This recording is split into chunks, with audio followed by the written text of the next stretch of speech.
Overnight, the world watched in disbelief as Israel launched a massive, meticulously coordinated attack deep inside Iranian territory. The operation, shrouded in secrecy until the very last moment, saw dozens of Israeli fighter jets roar into the night sky, their afterburners lighting up the darkness as they crossed into hostile airspace. The mission was not just a show of force, it was a calculated strike, targeting the very heart of Iran's military and nuclear infrastructure. As the first explosions echoed across the desert, the region was jolted awake, and the world's attention snapped to the Middle East, a region already simmering with tension. The region is on edge, and so is the world. In cities from Tel Aviv to Tehran, from Washington to Moscow, people woke up to breaking news alerts and urgent government statements.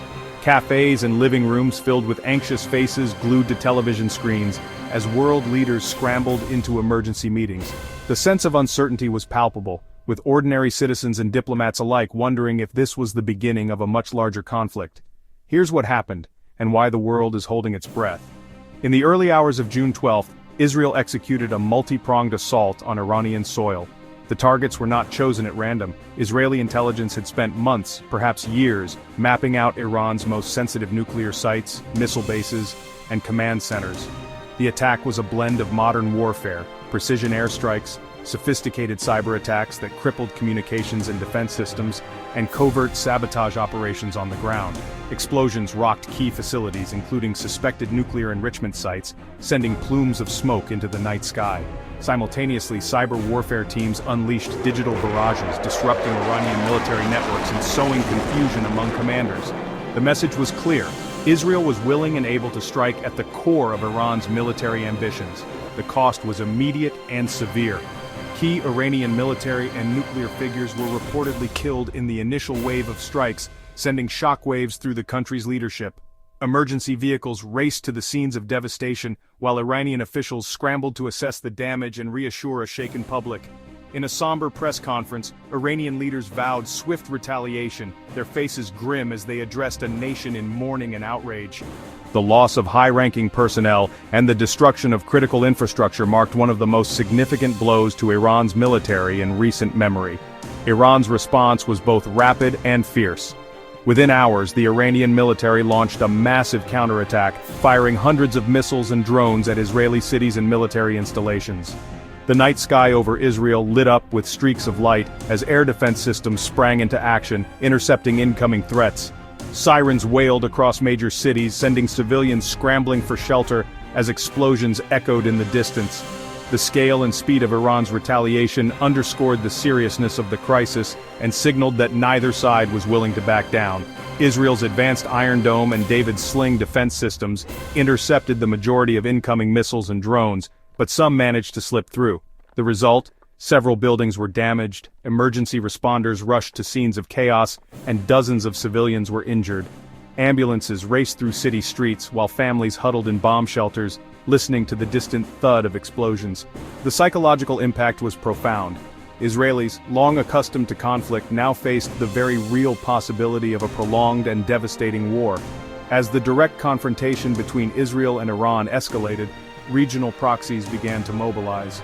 Across the Middle East, armed militias loyal to Iran gathered in urban streets, their leaders issuing fiery statements and promising to join the fight. Military vehicles rolled toward borders, and groups of soldiers prepared for action, raising fears that the conflict could quickly spread beyond the two main antagonists. The specter of a wider regional war loomed large, with multiple actors ready to exploit the chaos.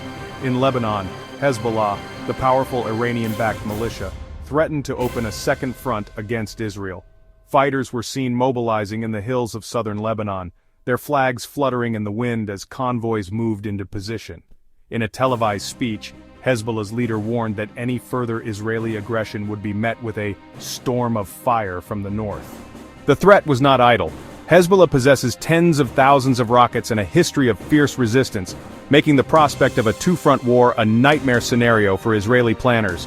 Meanwhile, militias in Iraq and Syria, many of them trained and equipped by Iran, began moving toward the front lines. Armed convoys crossed borders under cover of darkness, while soldiers in camouflage established new checkpoints and fortified positions. These groups, often operating in the shadows, have the potential to launch attacks on U.S. and Israeli interests across the region, further complicating an already volatile situation. The risk of miscalculation or a sudden escalation has never been higher. The battle is not limited to the physical realm. Even as missiles fly and militias mobilize, a shadow war is raging in cyberspace. Both Israel and Iran have unleashed waves of cyber attacks, targeting banks, power grids, and critical infrastructure. In cities across the region, power outages and financial disruptions have become alarmingly common, as hackers probe for vulnerabilities and launch digital assaults. The cyber warfare front is intensifying, with each side seeking to cripple the other's economy and sow chaos among civilians. The lines between military and civilian targets are blurring, raising ethical and strategic questions about the future of warfare. Meanwhile, the United States has moved quickly to support Israel's defensive efforts. American military leaders have coordinated closely with their Israeli counterparts, deploying additional Patriot missile batteries and positioning warships in the Mediterranean as a deterrent. At the same time, U.S. officials have urged restraint, warning that a full-scale war could have catastrophic consequences for the entire region. In a high-stakes balancing act, Washington is trying to reassure its ally while preventing the conflict from spiraling out of control. The world is watching to see whether American diplomacy can make a difference, or whether events on the ground will outpace even the most urgent diplomatic efforts. The international response has been swift and intense. Russia, China, and the European Union have all called for calm, urging both sides to step back from the brink. Behind closed doors, diplomats are working around the clock to broker a ceasefire and prevent further escalation. Yet, even as they negotiate, these powers are preparing for instability, deploying resources, adjusting economic forecasts, and bracing for the potential fallout. The United Nations has convened emergency sessions, but consensus remains elusive. The world's major powers are united in their desire to avoid a wider war, but divided on how best to achieve it. The stakes could not be higher.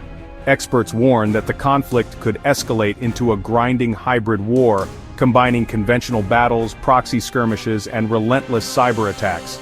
In the worst-case scenario, the fighting could spill across borders, drawing in neighboring countries and igniting a full-scale regional conflict. The economic impact is already being felt. Oil prices have soared, with traders nervously watching every development. Long lines of oil tankers wait at sea, uncertain whether they will be able to deliver their cargo. A single miscalculation could send shockwaves through global markets, affecting everything from energy supplies to food prices. Diplomacy is ongoing, but the risk of miscalculation is dangerously high.